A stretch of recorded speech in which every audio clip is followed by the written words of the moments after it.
I think one thing that, I think one thing that could be done is as I was referring to before, and, the fact that you're a public policy class that sort of came here to see how government works, is a great example, is just remembering and seeing and paying attention to government kind of processes and the way that things work that are beyond the headlines. And I think that once you get down to that level, you see that there are some parts of sort of public life and policymaking in the US that are free from the ugly partisan rancor, and where you do see people, regardless of partisan or ideological affiliation, taking the concept of public service seriously.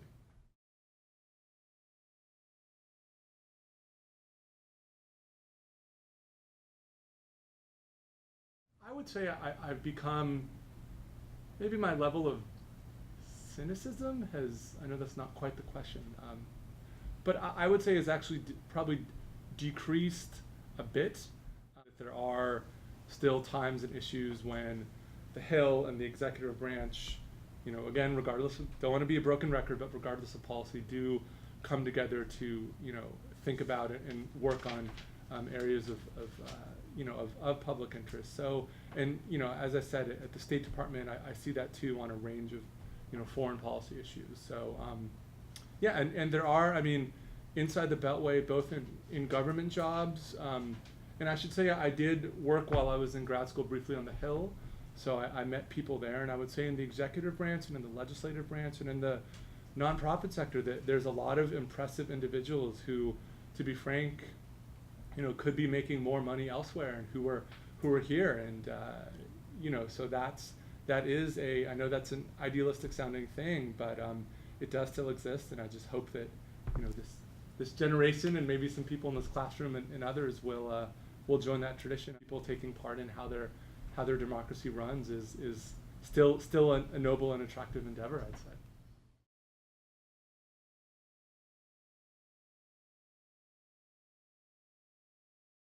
The State Department pays a lot of attention to sort of creating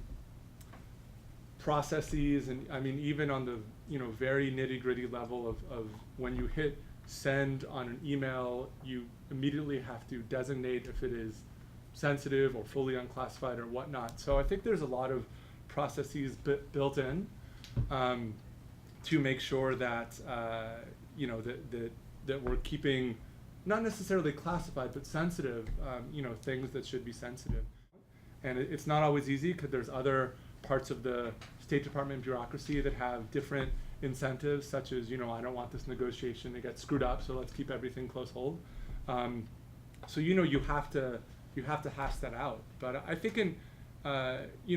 obviously in what we've seen with with WikiLeaks and with Snowden after that, and with and just broadly with the era of social media, it is harder to be as fully transparent as it was before. But I think the state does have fairly good processes,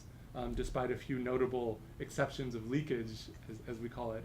where I think we can keep sensitive what we need to be sensitive.